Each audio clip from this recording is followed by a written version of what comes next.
In this short series of videos, I'll show you how I make new list for link building as of December 2013. Here's a Tier 2 GSA project I'm running, and the scrape target list is the result of a footprint factory analysis. So far I've made 95,000, almost 96,000 submissions, and I have just over 61,000 verified links. The reason this is so exciting is because the raw scraped list I'm running had about 830,000 URLs in it. So that means that about 8% of the URLs I'm scraping give me verified backlinks. To put that in perspective, a lot of people only get about 1% with a raw list, so 8% is pretty amazing.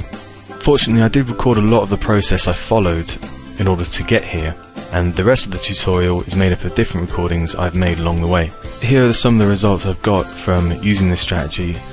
It's pretty much all GSA links. There are some blog network links in there as well, but most of it's GSA, so it's this 826 links and these 61,000 linking to it. This is a new website and the rankings we checked today. So as you can see, the strategy does work, even though the general consensus these days is that tiered link building and GSA are not effective anymore. You can see that's simply not true. So it's early days yet. I started less than 2 weeks ago, but I think it's fair to say that this strategy is promising. There are several ways you can approach this depending on what tools you have. You'll need a web scraper, so Scrapebox, Hreffer or GScraper, proxies, and I have a separate tutorial that shows you how to get unlimited free proxies. Thirdly, a link builder, preferably GSA SIR, but Ultimate Daemon or any tool you can add new target list to will suffice. And finally, Footprint Factory. You can do this with the free version, but the pro version also allows you to create additional filters, which is useful if you're using Hreffer like I am.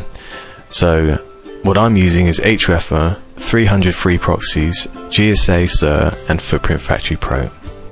First step is to find a good platform or CMS for scraping. The second is importing and running a list in Footprint Factory. And then the third step is filtering the footprints that we find with Footprint Factory. And the fourth step is deciding on the footprint strategy, because there's different ways you can combine footprints and also the keywords, also exporting options. Step 5 is using your footprint list with your web scraper. I'm using Hreffer, but you can use Scrapebox. And then step 6 is to run the list and test for successes. That seems like a pretty obvious last step, but it is somewhat important how you do this, because that's how you know how successful your scrape was. So if you get the last bit wrong, you may think that you had poor results, when in actual fact you did everything right up until the last stage. The next video is about step 1, which is choosing a single CMS, and there's a whole video on this because it's kind of open-ended. A lot of people will just not know where to start. So if you're not experienced in mass scraping and mass link building, then you'll find it really useful. See you in the next video.